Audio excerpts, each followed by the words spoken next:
For my upcoming challenge, I need a map, an old antique looking map.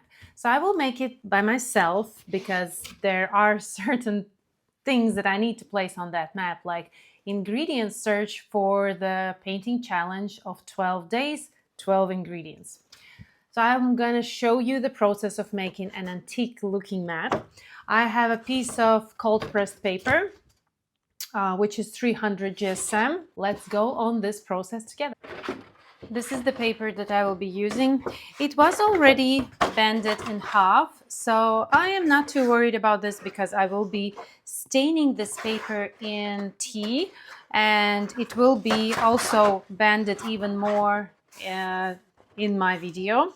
I also have this ruffled edge, which I like and will be perfect for antique look, and I'm thinking how I create another ruffled edge on all 4 sides. But first, let's cut out the size that I need.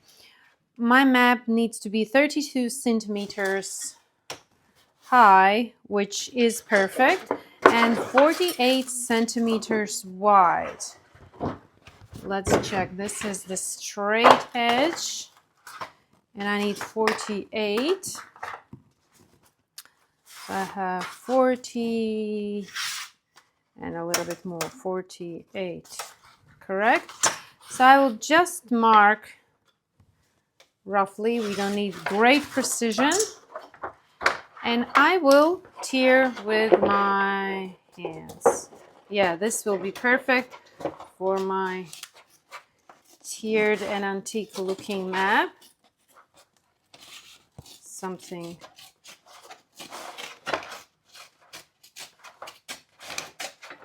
trying to make it more wavy.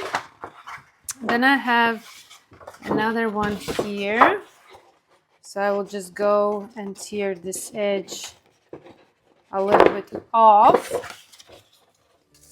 Now this paper is trying to roll, but that's fine. After staining in tea, it will be much more calmer and more straighter.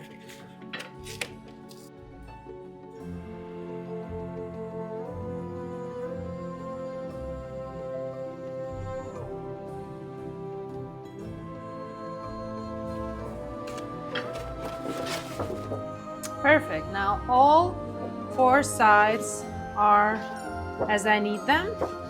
Let's go stain this paper first.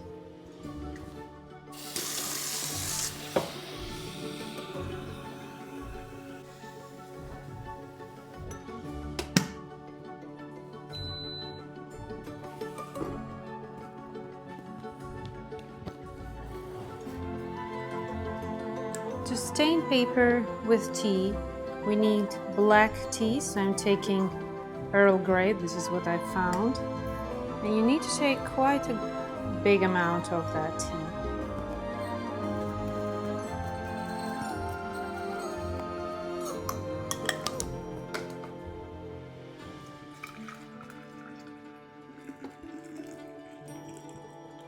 Let it sit for 10 minutes.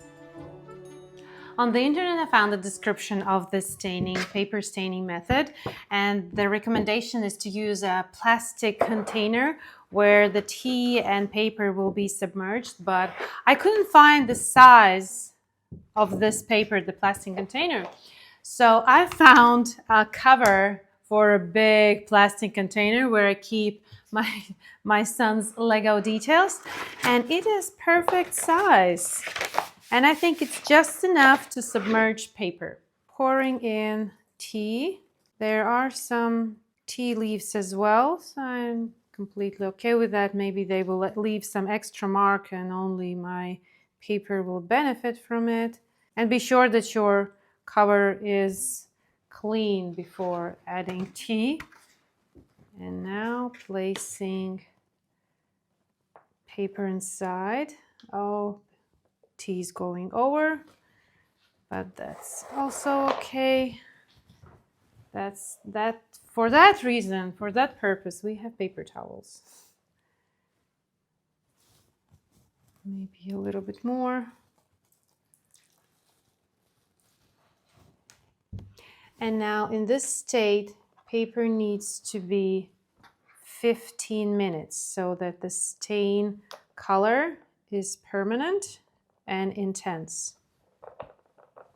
Be sure that paper is evenly covered with tea and leave it there for 15 to 20 minutes.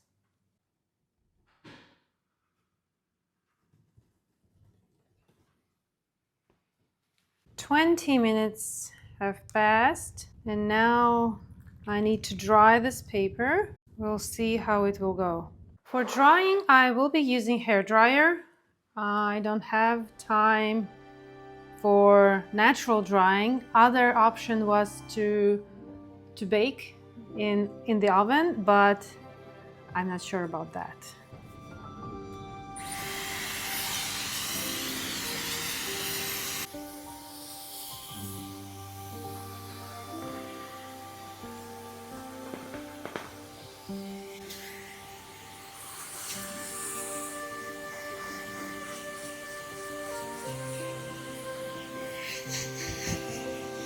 Now I'm back at my studio, and on the camera it looks lighter, but in real life it's a little bit darker.